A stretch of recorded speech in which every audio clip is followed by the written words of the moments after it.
తెలంగాణలో ఎన్నికలు అయిపోయాయి. మరికొద్ది రోజుల్లో ఆంధ్రప్రదేశ్లో కూడా ఎన్నికలు జరగబోతున్నాయి.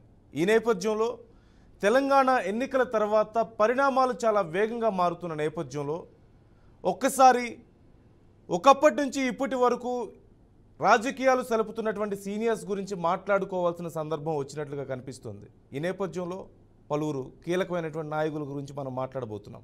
ముఖ్యంగా ఉమ్మడి రాష్ట్రం ఉన్నప్పటి నుంచి ఇప్పటి వరకు తెలుగు రాష్ట్ర రాజకీయాల్లో ఒక బలమైన సెంటిమెంట్ ఉండేది. స్పీకర్గా పనిచేసిన నాయకుడు తర్వాత ఎలక్షన్స్లో గెలవరు అంటూ చాలా ఉదంతాలు స్పష్టం చేస్తున్నాయి. అలా పరాజయం పాలైన వారి లిస్టులో ఒకరు కాదు, ఇద్దరు కాదు, పలువురు మాజీ స్పీకర్లు కనిపిస్తారు. తెలంగాణ ఏర్పాటు తర్వాత కూడా అదే సెంటిమెంట్ కొనసాగింది. అయితే ప్రస్తుత ఎన్నికల్లో ఉమ్మడి నిజామాబాద్ జిల్లాలోని బాన్సువాడలో పోటీ చేసి గెలుపొందిన అసెంబ్లీ స్పీకర్ పోచారం శ్రీనివాసరెడ్డి ఆ సెంటిమెంట్ని బ్రేక్ చేయడం విశేషమనే చెప్పుకోవాలి.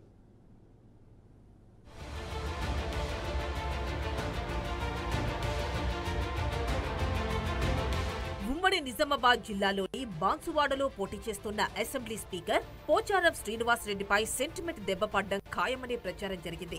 ఆ సెంటిమెంట్ ఎఫెక్ట్ తో స్పీకర్ గెలుపుపై చాలా మంది అనుమానాలు వ్యక్తం చేశారు కూడా. ఇప్పుడుది కాదు, ఎప్పటి నుంచో తెలుగు రాజకీయాల్లో ఒక సెంటిమెంట్ నడుస్తోంది. ఉమ్మడి రాష్ట్రమైనా ప్రత్యేక తెలంగాణ అయినా ఆ సెంటిమెంట్ పనిచేస్తూనే వస్తోంది. అదేంటంటే దశాబ్దాల నుంచి స్పీకర్ గా పనిచేసిన వాళ్లు ఆ తర్వాత ఎన్నికల్లో గెలవలేదట. కాంగ్రెస్ హయాంలో స్పీకర్లుగా పనిచేసిన కేఆర్ సురేష్ రెడ్డి, దుద్దిళ్ల శ్రీపాదరావు, నల్లారి కిరణ్ కుమార్ రెడ్డి, నాదెండ్ల మనోహర్లు తర్వాత ఎన్నికల్లో పరాజయం పాలయ్యారు.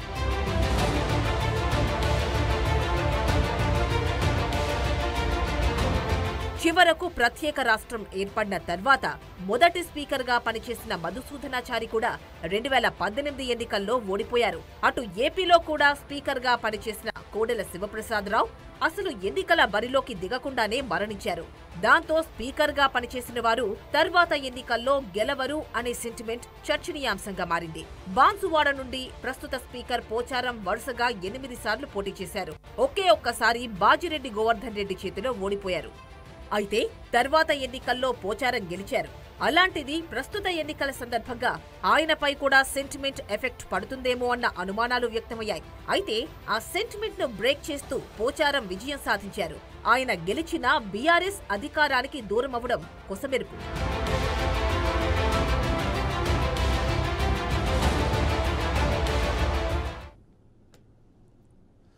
రైట్, మొత్తం మీద పోచారం ఒక సరికొత్త రికార్డు క్రియేట్ చేశారు. ఒకసారి స్పీకర్గా పనిచేస్తే నెక్స్ట్ జరిగే ఎన్నికల్లో గెలవరు అనే సెంటిమెంట్ ఉంది. అలాగే చాలామంది నాయకులను మనం చూస్తూ వస్తున్నాం. కానీ పోచారం ఆ రికార్డును బ్రేక్ చేశారు. ఈ నేపథ్యంలో ప్రస్తుతం పరిస్థితులు ఏంటో తెలుసుకుందాం. మా ప్రతినిధి రవీందర్ ఉన్నారు లైవ్లో సిద్ధంగా. రవీందర్, డీటెయిల్స్ ఏంటి? మొత్తం మీద పోచారం ఎప్పటి నుంచో వస్తున్నటువంటి ఒక ఆనవాయితీని బ్రేక్ చేశారు, ఒక సరికొత్త రికార్డును క్రియేట్ చేశారు. ఎన్నికల్లో ఆయనకు వచ్చినటువంటి మెజారిటీకి సంబంధించి లేదంటే జరిగినటువంటి ఎన్నికలకు సంబంధించి వివరాలు ఎలా ఉన్నాయి? ఆయన నియోజకవర్గంలో పరిస్థితి ఏంటి? అయితే ఇప్పటివరకు ఎవరైతే స్పీకర్ గా చేశారో వాళ్ళు గెలవలేరన్నది మాత్రం ఇప్పటివరకు చాలా సంవత్సరాల నుంచి వెళ్ళి ఆనవాయితీగా వస్తున్న పరిస్థితి అయితే కనబడుతుందని చెప్పవచ్చు. దాదాపు 30 నుంచి 40 ఏళ్ల వరకు చూసుకుంటే ఇప్పటి వరకు స్పీకర్ గా చేసిన వారు ఎవరు కూడా ఎలక్షన్ లో మళ్ళీ నిలబడితే మాత్రం ఇప్పటివరకు గెలవలేని పరిస్థితులు ఉన్న నేపథ్యంలో ప్రస్తుతానికి ఒకవైపు గతంలో మనం చూసుకుంటే కరీంనగర్ ఉమ్మడి జిల్లాలోని మంతరి నియోజకవర్గంలో శ్రీపాదరావు 91 లో మాత్రం అతను స్పీకర్ గా చేయడం జరిగింది. అయితే అప్పటి నుంచి ఇప్పటి వరకు మాత్రం ఏ పీరియడ్ చూసుకున్నప్పటికీ కూడా ఆ స్పీకర్ గా పదవి బాధ్యతలు చేపట్టిన వారు ఎవరైనా కానీ మళ్ళీ నియోజకవర్గాలలో ఎమ్మెల్యే అభ్యర్థిగా నిల్చుంటే మాత్రం ఇప్పటి వరకు గెలవని పరిస్థితుల నేపథ్యంలో ఒకవైపు గతంలో స్పీకర్ గా చేసిన పోచారం శ్రీనివాస్ అయితే తన నియోజకవర్గంలో భారీ మెజారిటీతో కూడా గెలవడం జరిగింది. అయితే స్పీకర్ గా చేస్తున్న సమయంలో కూడా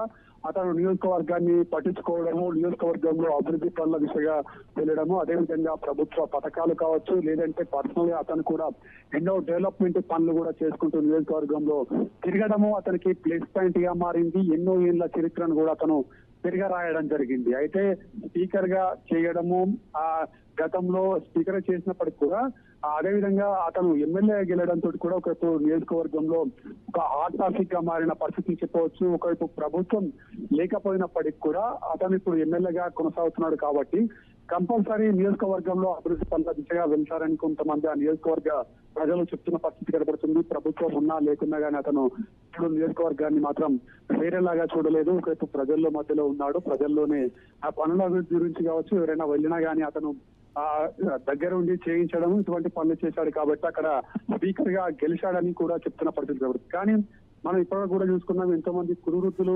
నియోజకవర్గాల్లో ఉంటూ ఆ నియోజకవర్గాలను అభివృద్ధి చేస్తూ ముందరికి పోయిన వారు కూడా ఇప్పటి వరకు గెలవలేని పరిస్థితుల నేపథ్యంలో ఒకవైపు ఈ పోచారం గెలవడంతో కూడా ఇది హాట్ టాపిక్ గా మారిన పరిస్థితులు అయితే చెప్పవచ్చు. దాదాపు గత 30-40 ఏళ్ల నుంచి కూడా మనం చూసుకుంటూ వచ్చినాం. కాంగ్రెస్ హయాం కావచ్చు, టీడీపీ హయాం కావచ్చు, ప్రతి ఒక్కసారి కూడా ఒకవైపు స్పీకర్లుగా చేసిన వారు మాత్రం ఇప్పటి వరకు ఓటం పాలైన పరిస్థితులే కనబడ్డాయి. కానీ ఈసారి మాత్రం పోచారం గెలవడంతో కూడా దీన్ని తిరగరాసిన పరిస్థితులు అయితే చెప్పవచ్చు. కానీ ఆ టాక్ అయితే ఉండేది, ఇప్పుడు ఆ టాక్ కూడా మారిపోయిన పరిస్థితులు అయితే చెప్పవచ్చు. స్పీకర్లు కూడా గెలుస్తారనే కోణంలో మాత్రం ఒక టాక్ అయితే బయటకు వెళ్ళిన పరిస్థితులు అయితే చెప్పవచ్చు. నందు రైట్, థ్యాంక్ యూ రవీందర్. అంటే ఈ కోవలో చూస్తే నిజామాబాద్ జిల్లా ఆర్మూర్ నుంచి గెలుపొందిన సురేష్ రెడ్డి కూడా స్పీకర్గా పనిచేశారు. ఆ తర్వాత జరిగినటువంటి ఎన్నికల్లో ఆయన ఓడిపోయారు. ఇక ఈ అంశానికి సంబంధించి మరింత సమాచారం మా ప్రతినిధి ధనుంజయని అడిగి తెలుసుకుందాం. ధనుంజయ్, ఎప్పటి నుంచో ఒక సెంటిమెంట్గా వస్తుంది, స్పీకర్గా పనిచేస్తే నెక్స్ట్ జరిగే ఎన్నికల్లో ఓడిపోతారు అనేది. మనం ఇటు చూస్తూనే ఉన్నాం, ఆర్మూర్ నుంచి గెలుపొందినటువంటి సురేష్ రెడ్డి విషయంలో కూడా అలాగే చూసాం. సో ఈ నేపథ్యంలో మరి పోచారం గెలవడం పట్ల ఎలాంటి చర్చ జరుగుతుంది రాజకీయ వర్గాల్లో? అండ్ పోచారం గెలవడానికి, ఆ సెంటిమెంట్ను బ్రేక్ చేయడానికి పోచారానికి అసలు సపోర్ట్ చేసినటువంటి అంశాలు ఏంటి? ఏ కారణాలతో ఆయన గెలవగలిగారు? నందు, గుడ్ ఆఫ్టర్నూన్. మాజీ స్పీకర్ పోచారం శ్రీనివాసరెడ్డి ఎమ్మెల్యేగా గెలిచి ఒక ఆనవాయితీకి అడ్డుకట్ట వేశారని చెప్పొచ్చు. గతంలో స్పీకర్ గా పనిచేసిన వారు తదుపరి ఎన్నికల్లో గెలుపొందిన సందర్భాలు సైతం తెలుగు రాష్ట్రాల్లో ఎక్కడా కనిపించలేదు. అయితే ప్రస్తుతం పోచారం శ్రీనివాసరెడ్డి నియోజకవర్గం నుంచి మూడోసారి హ్యాట్రిక్ విజయం సాధించిన ఆనవాయితీకి అడ్డుకట్ట వేశారని చెప్పొచ్చు. గతంలో చూస్తుంటే మనకు స్పీకర్ గా పనిచేసిన అనంతరం మధుసూదనాచార్య కావచ్చు, కిరణ్ కుమార్ రెడ్డి కావచ్చు, అదేవిధంగా నాందిర్ల మనోహర్, సురేష్ రెడ్డితో పాటు ప్రతిభ భారతి తదితర నాయకులు ఈరోజు స్పీకర్ గా చేసిన వాళ్ళంతా ఓటమి పాలయ్యారని చెప్పొచ్చు. ఈ భయంతోనే అటు తెలుగు రాష్ట్రంలో అసెంబ్లీలో స్పీకర్ పోస్టు అంటేనే ఎవరు ముందుకు వచ్చే వారు కాదు. ప్రస్తుతం 2018 నాటికి ఎన్నికల్లో విజయం సాధించిన పోచారం శ్రీనివాసరెడ్డిని కూడా సీఎం కేసీఆర్ ఎంతో ప్రయాసతో ఒప్పించి ఆయనకు స్పీకర్ సీట్ లో కూర్చోపెట్టారు. ఈ నేపథ్యంలో ఆయన స్పీకర్ గా ఎన్నికైనప్పటి నుంచి ఇప్పటి వరకు కూడా అటు రాష్ట్రానికే కాదు, ఇటు వాళ్ళ ప్రధానంగా నియోజకవర్గానికి పరిమితమై అనేక అభివృద్ధి సంక్షేమ కార్యక్రమాలతో పాటు ప్రజలతో మమేకమై ఈరోజు ముందుకు పోతున్న పరిస్థితి మనకు కనబడ్డది. గతంలో స్పీకర్ గా పనిచేసిన సురేష్ రెడ్డి ఏదైతే సురేష్ రెడ్డి ఉన్నారో ఆయన పనిచేసిన కాలంలో అసలు జిల్లాకు నియోజకవర్గానికి పరిమితం అయ్యే పరిస్థితి గతంలో కనిపించలేదు. ఆ కోణంలోనే మనం రెండు రకాలుగా సైతం ఆలోచించుకోవచ్చు. ఎందుకంటే స్పీకర్ గా పనిచేసిన క్రమంలో పెద్ద ఎత్తున అభివృద్ధి సంక్షేమ కార్యక్రమాలు ప్రజలకు తీసుకెళ్లాల్సిన బాధ్యత అటు స్పీకర్ తన నియోజకవర్గానికి సైతం ఉంటది. ఈ క్రమంలో సురేష్ రెడ్డి మాత్రం ఈ పాల్కొండ నియోజకవర్గానికి ఎన్నికైనప్పటికీ, అటు ఆర్మూర్ నియోజకవర్గంలో ఎన్నికైనప్పుడు కూడా ఆ నియోజకవర్గానికి కేవలం అడపాదడపా వస్తూ ఆ కార్యక్రమంలో పాల్గొని అటు ఉన్న పరిస్థితి కనబడ్డది. ప్రస్తుతం ఈ ఆనవాయితీకి మాత్రం అడ్డుకట్ట వేసిన ఒకే ఒక గనుడు మనం పోచారం శ్రీనివాస్ రెడ్డి గానే చెప్పుకోవచ్చు. ఎందుకంటే అనేక మంది స్పీకర్ గా పోటీ చేసిన ఉన్న వాళ్ళు ఎక్కడ ఓడిపోయిన దాఖలాలే మనం స్పష్టంగా గత కొన్ని రోజులుగా చూస్తున్నాం. ఎందుకంటే ఈయన ఒక మంచి వక్తగా అటు ప్రజలతో పాటు ప్రభుత్వ కార్యక్రమాలను ఆనవాయితీగా తీసుకుని నియోజకవర్గానికే పరిమితమైన పరిస్థితుల్లో మనం చూసాం. ఎందుకంటే అనేక సందర్భాల్లో ఈ క్రమంలోనే అటు సహకారంతో కార్యకర్తల సహకారంతో ఈరోజు సుమారు మనకు 20,000 ఓట్ల మెజారిటీతో గెలుపొందారంటే ఇది ఒకే ఒక స్పీకర్ పోచారం శ్రీనివాస్ రెడ్డికి దక్కుదని చెప్పొచ్చు. ఆనవాయితీకి అడ్డుకట్ట వేసి స్పీకర్ గా ఉన్న అందరినీ తిరగరాసి ఈరోజు ఎమ్మెల్యేగా గెలుపొందడం అంటే అతిశక్తి కాదని చెప్పేసి ఇటు నాయకులు సైతం ఆశ్చర్యానికి గురవుతున్న సందర్భాలు మనం చూస్తున్నాం. ఎందుకంటే ప్రధానంగా చూస్తుంటే మనకు తెలంగాణ రాష్ట్ర వ్యాప్తంగా అటు స్పీకర్ కు సంబంధించిన పోస్టే కావచ్చు, మరోవైపు ఆర్టీసీ చైర్మన్ కు సంబంధించిన పోస్టే కావచ్చు, ఈ చైర్మన్ హోదాలో ఉన్న ఎవరైనా సరే నెక్స్ట్ టైం ఓడిపోవాల్సిందే అన్న ఆనవాయితీ మాత్రం ఎప్పుడు ప్రతిసారి ఉండేది. కానీ ఈసారి మాత్రం దీన్ని తిరగాల్సిన సంఘటన సైతం మనం చూసాం. ఎందుకంటే స్పీకర్ పోచారం శ్రీనివాస్ రెడ్డి గెలుపు సునాయాసంగా గెలిచి ఈ రోజు చరిత్ర మాసం తిరగరాచి ఈ రోజు అడ్డుకట్టకు తిరిగేశారని చెప్పేసి చెప్తున్న పరిస్థితి మనకు స్పష్టంగానే గోచరిస్తుంది. ఎందుకంటే ఆయన ప్రత్యేకంగా కేవలం నియోజకవర్గానికే పరిమితమయ్యారు. ప్రజలతో ఎప్పటికప్పుడు మమేకమై ప్రజా సమస్యలు తెలుసుకుంటూ వారి బాగోగులు తెలుసుకుంటూ వారి సుఖ సంతోషాలు కావచ్చు, పెళ్లి కార్యక్రమాలు కావచ్చు, ఏ కార్యక్రమమైనా సరే ఆయన ముందంజలో ఉండి అందరికీ అందుబాటులో ఉండే వ్యక్తి ఆయన పోచారం శ్రీనివాస్ రెడ్డి. ఒకవైపు వయసు సహకరించకపోయినా ఆయన మాత్రం అనేక కార్యక్రమాలతో పాటు ముందంజలో ఉండి ఆయన అందుబాటులో ఉండడమే ఈరోజు ప్రత్యేక ఆకర్షణగా నిలిచి గెలుపుకు నాంది అయ్యారని చెప్పొచ్చు. నందు రైట్ థ్యాంక్ యూ ధనంజయ్. ఇక 2014 ఎన్నికల్లో భూపాలపల్లి నుంచి బీఆర్ఎస్ తరఫున గెలిచారు. 2014-18 మధ్య స్పీకర్ బాధ్యతలు చేపట్టారు. కానీ మధుసూదనాచారి 2018 ఎన్నికల్లో ఓడిపోయారు. ఇక మధుసూదనాచారి కూడా గెలవలేని పరిస్థితుల్లో మరి పోచారం ఎలా కొనసాగగలిగారు? భాస్కర్ని అడిగి మరింత సమాచారం తెలుసుకుందాం. భాస్కర్, మధుసూదనాచారి కూడా చాలా బలమైనటువంటి నాయకులే. ఇలా చాలామందిని మనం చూడొచ్చు. గత ఉమ్మడి ఆంధ్రప్రదేశ్లో కూడా మనం చూసాం, ఇప్పుడు తెలంగాణలో కూడా చూస్తూనే ఉన్నాం. కానీ ఎందుకని పోచారం స్పెషల్ మిగతా నాయకులతో పోల్చుకుంటే అంటే ఎలా చూడొచ్చు అంటారు? నందు ఏదైతుందో రాష్ట్రంలో ఉమ్మడి ఆంధ్రప్రదేశ్ కావచ్చు, తెలంగాణ విడిపోయిన తర్వాత అనేక మంది స్పీకర్లు గతంలో పనిచేసారు. 2 టర్ములు పనిచేసిన స్పీకర్లు కూడా ఈసారి గెలవలేకపోయిన పరిస్థితి మనం అనేక సందర్భాలు చూస్తున్నాం. అది కూడా వరంగల్లో సేమ్ రిపీట్ అయిన పరిస్థితి. ఉమ్మడి వరంగల్ జిల్లాకు సంబంధించినటువంటి భూపాలపల్లి సెగ్మెంట్ లో తెలంగాణ వచ్చిన తర్వాత మొదటి స్పీకర్ గా పనిచేసినటువంటి మధుసూదనాచారి స్పీకర్ గా భూపాలపల్లి నుంచి ఎన్నికైన పరిస్థితి మనకు తెలిసిందే.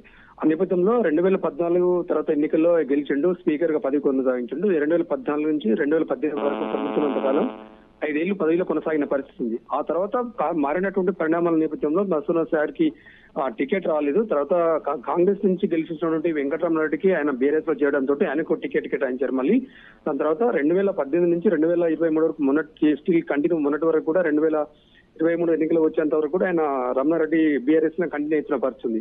ఆ నేపథ్యంలో మారుతున్న పరిణామాలకు అనుగుణంగా రాజకీయాల్లో ఆయన కొడుకులు కావచ్చు, ఈయన కావచ్చు, కొంత కేసీఆర్ కు ఈయన కొంత దూరం రావచ్చు. స్పీకర్ పదవి అయిపోయిన తర్వాత ఆయన టికెట్ ఇవ్వకపోవడం, మరి కొంత దూరం పెట్టడం, ఆ తర్వాత కొంత అనూహ్యంగా తెర మీదకి వచ్చినటువంటి కాంగ్రెస్ నుంచి బీఆర్ఎస్ కు వచ్చినటువంటి వెంకటరామరెడ్డి కావచ్చు, దీంతో పాటు స్పీకర్ దూరం పెట్టడం జరిగింది. ఆ నేపథ్యంలో కొంత అలకతోటైనా మొత్తానికి బీఆర్ఎస్ పార్టీకి కొంతకాలంగా ఒక సుమారు 2-2.5 ఏళ్ల పాటు దూరం ఉండడం జరిగింది. ఆ నేపథ్యంలో ఇటు వరంగల్ జిల్లా కావచ్చు, అటు బీఆర్ఎస్ పార్టీ కావచ్చు, అధినేత కేసీఆర్ కూడా కొంతకాలం దూరం ఉండడంతో కొంత గ్యాప్ వచ్చింది. గ్యాప్ అవడంతో ఈయన భూపాలపల్లిగా పూర్తిగా ప్రజల నుంచి దూరమైన పరిస్థితి, మొత్తానికి హైదరాబాద్ కి పరిమితమైన పరిస్థితి. ఈ నేపథ్యంలో ఆయనకు 3 కొడుకులు ఉంటారు. 3 కొడుకులు కూడా మొత్తం భూపాలపల్లిలో కొంత పొలిటికల్ గా కొంత అలజడి సృష్టించిన పరిస్థితి. ఆ నేపథ్యంలోనే సిట్టింగ్ ఎమ్మెల్యే రమణారెడ్డికి వీళ్ళకు స్పీకర్ కొడుకులకు కొంత వాగ్విదం జరిగింది. ఆ నేపథ్యంలో కొంత స్థానికంగా ఉన్నటువంటి కాంట్రాక్ట్ వర్కులు కావచ్చు, ఇతర పొలిటికల్ ఇష్యూస్ కావచ్చు, చాలా అనేక సందర్భాల్లో కొంత ఎదురుగానే కొంత బహిర్గతంగా వాదనలు చేసుకోవడం జరిగింది. ఆ నేపథ్యంలో 2023 ఎన్నికల్లో కూడా ఆయనకు టికెట్ దక్కలేదు. మళ్ళీ సిట్టింగ్ ఎమ్మెల్యే గండ్ర వెంకటరామరెడ్డికి టికెట్ దక్కింది. తాను కూడా మొన్న ఎన్నికల సిట్టింగ్ లో కాంగ్రెస్ అభ్యర్థిపై ఓటమి పాలు కావడం జరిగింది. నేపథ్యంలో తెలంగాణ రాష్ట్రంలో కావచ్చు, ఉమ్మడి ఆంధ్రప్రదేశ్ లోనే ఎవరైనా స్పీకర్ ఒకటేసారి ముందు అవకాశం వచ్చింది. గెలిచినప్పుడు తర్వాత స్పీకర్ గా పదవులు కొనసాగిన తర్వాత మాత్రం కొంతమంది టికెట్ వచ్చింది, కొంతమంది టికెట్ రాని వాళ్ళు కూడా మరింత కోల్పోయినట్టుంది పరిస్థితి మనం అనేక సందర్భాలు చూస్తున్నాం. సేమ్ అది కూడా వరంగల్ కు రిపీట్ అయిన అట్లే వరంగల్ కూడా కంటిన్యూ అయిన పరిస్థితి ఉంది. ఆ నేపథ్యంలో ఈసారి కూడా రాలేదు, ఈసారి కూడా గెలవలేదనేటువంటి పరిస్థితి మనం చూడొచ్చు. స్పీకర్ మొత్తానికైతే నందు స్పీకర్ల పదవికి ఉన్నటువంటి లేకపోతే ఏదైనా ఇతర కారణాలు కావచ్చు, ఆ స్పీకర్ కు ఉన్నటువంటి వ్యామోహం కావచ్చు, లేకపోతే ఆ స్పీకర్ ఉన్నటువంటి గండాలు కావచ్చు, ఏదైనా ఉంటే మొత్తం రాష్ట్రంలో కావచ్చు, ఆంధ్రప్రదేశ్ లో కానీ తెలంగాణ రాష్ట్రం ఎవరైనా స్పీకర్ గా కంటిన్యూ అయిన వాళ్ళు రెండోసారి గెలిచినటువంటి సందర్భాలు ఎక్కడ చూడలేము మనం. మరి భవిష్యత్తు ఏంటనేది మరి ఇక్కడ చూడాల్సిన పరిస్థితి ఉంది నందు. Right, thank you Bhaskar. ఇక గుంటూరుకి సంబంధించి మాట్లాడుకుంటే అక్కడి నుంచి కీలకమైనటువంటి నాయకులు మనం చూస్తూనే ఉన్నాం. ముఖ్యంగా కోడెల శివప్రసాదరావు గుంటూరులో నర్సరావుపేట నియోజకవర్గం నుంచి ఆయన టీడీపీలో చాలా బలమైన నాయకుడు. కానీ స్పీకర్గా చేసిన తర్వాత జరిగినటువంటి ఎన్నికల్లో ఆయన ఓడిపోయినటువంటి పరిస్థితి మనం చూసాం. ఎమ్మెల్యేగా పోటీ చేశారు, గోపిరెడ్డి శ్రీనివాసరెడ్డి అక్కడ ఎమ్మెల్యేగా గెలుపొందారు. సో ఆయన కూడా వస్తున్నటువంటి సెంటిమెంట్ను బ్రేక్ చేయలేకపోయారు. మరింత సమాచారం మా ప్రతినిధి శ్రీనివాస్ రెడ్డికి తెలుసుకుందాం. శ్రీనివాస్, కోడెల సైతం చాలా బలమైన నాయకుడు, మంచి ఫాలోయింగ్ ఉన్నటువంటి నాయకుడు, మాస్ ఫాలోయింగ్ ఉన్నటువంటి నాయకుడు, సుదీర్ఘకాలం పాటు టీడీపీలో ఆయన హవా ఉంది గుంటూరు జిల్లాలో ముఖ్యంగా. అలాంటి నాయకుడు కూడా ఈ సెంటిమెంట్ను బ్రేక్ చేయలేకపోయినటువంటి పరిస్థితి మనం చూసాం. బట్ పోచారం విషయంలో అలా జరగలేదు. ఈ డిఫరెన్స్ని ఎలా చూడాలి? ఉమ్మడి ఆంధ్రప్రదేశ్ లేదా విభజన ఆంధ్రప్రదేశ్ లో కూడా స్పీకర్ గా పనిచేసిన తర్వాత ఏ ఒక్క వ్యక్తి మరలా తర్వాత ఎన్నికల్లో గెలిచిన పరిస్థితి అయితే కనుక కనపడలేదు. కోడెల శివప్రసాదే కాదు, నాదెండ్ల మనోహర్ కాడికి ముందున్న వాళ్ళు కూడా ఎవరైనా కానీ ఆంధ్రప్రదేశ్ అసెంబ్లీలో కూడా స్పీకర్ గా పనిచేసిన వారు గెలుపొందిన దాఖలు అయితే కనుక కనపడిన పరిస్థితి కూడా ఉండటం జరిగింది. ముఖ్యంగా చూసుకున్నట్లయితే కనుక మాజీ ముఖ్యమంత్రి గా పనిచేసినటువంటి నల్లారి కిరణ్ కుమార్ రెడ్డి గాని స్పీకర్ గా పనిచేసిన తర్వాత, అదే విధంగా ఇక్కడ నాదెండ్ల మనోహర్ తర్వాత కోడెల శివప్రసాద్, ఇలా ఈ ముగ్గురు వ్యక్తులు కూడా ఆంధ్రప్రదేశ్ కు స్పీకర్ గా వ్యవహరించారు. స్పీకర్ గా చేసిన వారు ఎవరు కూడా తర్వాత ఎన్నికల్లో ఎమ్మెల్యే గెలుపొందిన పరిస్థితి లేకుండా పోవడం జరిగింది. అంటే ఒక విధంగా చూసినట్లయితే కనుక ఉమ్మడి ఆంధ్రప్రదేశ్ లో కూడా ఒక ఆనవాయితీ, అంటే వాళ్ళ రాజకీయ కెరియర్ లో అంతకు ముందు 1కి 3, 4 సార్లు 5 సార్లు ఎమ్మెల్యేగా గెలిచినటువంటి అనుభవం ఉన్నా కానీ, సీనియర్ లీడర్స్ గా ఉన్నా కానీ స్పీకర్ పదవి చేసిన తర్వాత వాళ్ళు తర్వాత ఎన్నికలలో గెలుపొందినటువంటి పరిస్థితి కూడా లేకుండా పోవడం జరిగింది. అంటే ప్రధానంగా ఇక్కడ చూసుకున్నట్లయితే కనుక కోడెల శివప్రసాద్, పల్నాడు పులిగా పేరొందినటువంటి కోడెల శివప్రసాద్ 5 సార్లు ఎమ్మెల్యేగా కలిసి అనేక మంత్రి పదవులు కూడా ఆయన నిర్వహించడం జరిగింది. తర్వాత జరిగినటువంటి ఎన్నికల్లో ఆయన ఓటమి పాలైనటువంటి పరిస్థితి ఉండడం జరిగింది. అదే విధంగా నాదెండ్ల మనోహర్ కూడా తెనాలి నుంచి ప్రాతినిధ్యం వహించు 2 సార్లు ఎమ్మెల్యేగా గెలుపొందారు. 2 సార్లు ఎమ్మెల్యే గెలుపొందిన తర్వాత ఎన్నికల్లో స్పీకర్ పదవి చేసిన తర్వాత ఎన్నికల్లో ఓటమి పాలు కావడం జరిగింది. అదే విధంగా గతంలో ముఖ్యమంత్రిగా పనిచేసినటువంటి నల్లారి కిరణ్ కుమార్ రెడ్డి కూడా స్పీకర్ గా పనిచేశారు. స్పీకర్ గా పనిచేసిన తర్వాత అనూహ్యంగా ఆయన ముఖ్యమంత్రిగా ఇది కావడం జరిగింది. కానీ తర్వాత ఎన్నికల్లో కూడా ఆయన కూడా ఓటమి చూసినటువంటి పరిస్థితి కూడా ఉండడం జరిగింది. అంటే ఇలా చూసుకున్నట్లయితే కనుక ఆనవాయితీ మొదటి నుంచి కూడా ఆనవాయితీ వస్తున్న పరిస్థితి. దాన్ని ఈ రోజు తెలంగాణలో పోచారం శ్రీనివాస్ రెడ్డి బ్రేక్ చేసి స్పీకర్ గా పనిచేసి తర్వాత ఎమ్మెల్యేగా గెలుపొందినటువంటి వ్యక్తిగా ఉన్నటువంటి జరిగింది. ఇటు ఆంధ్రప్రదేశ్ విభజన తర్వాత కూడా ఇప్పుడు చూసుకున్నట్లయితే కనుక కోడెల ఆంధ్రప్రదేశ్ కు మొదటి స్పీకర్ గా కోడెల ఉన్నారు. కోడెల ఓటమి సంవత్సరం జరిగింది. అంటే ఇప్పుడు రానున్న ఎన్నికల్లో కూడా అది మరలా రిపీట్ అయితే ఆంధ్రప్రదేశ్ తో కూడా విభజన ఆంధ్రప్రదేశ్ లో కూడా ఏం జరిగింది అనేది కూడా వేచి చూడాల్సినటువంటి పరిస్థితి అయితే కనుక ఉంది. Right, thank you Srinivas. మొత్తం మీద ఉమ్మడి ఆంధ్రప్రదేశ్లో చూసినా సరే, లేదంటే విభజిత తెలుగు రాష్ట్రాల్లో చూసినా సరే, ఉమ్మడి ఆంధ్రప్రదేశ్ విషయానికి వచ్చినప్పుడు కిరణ్ కుమార్ రెడ్డి అయినా సరే, లేదంటే నాదెండ్ల మనోహర్ అయినా చూసాం, స్పీకర్గా పనిచేసిన తర్వాత వారు ఓడిపోయారు. ఆ తర్వాత విభజిత రాష్ట్రాల్లో చూసినట్లయితే ఆంధ్రప్రదేశ్లో కోడెల శివప్రసాదరావును చూసాం. ఆ తర్వాత ఇక్కడ తెలంగాణలో మధుసూదనాచారిని మనం చూసాం. కానీ వీరందరి రికార్డ్స్ను బ్రేక్ చేస్తూ, వీరందరి వైఫల్యాలను కాదంటూ, సెంటిమెంట్ను బ్రేక్ చేస్తూ మొత్తం మీద ఒకే ఒక్కడిగా ఒక సరికొత్త రికార్డును క్రియేట్ చేశారు పోచారం అనడంలో మాత్రం ఎలాంటి సందేహం లేదు.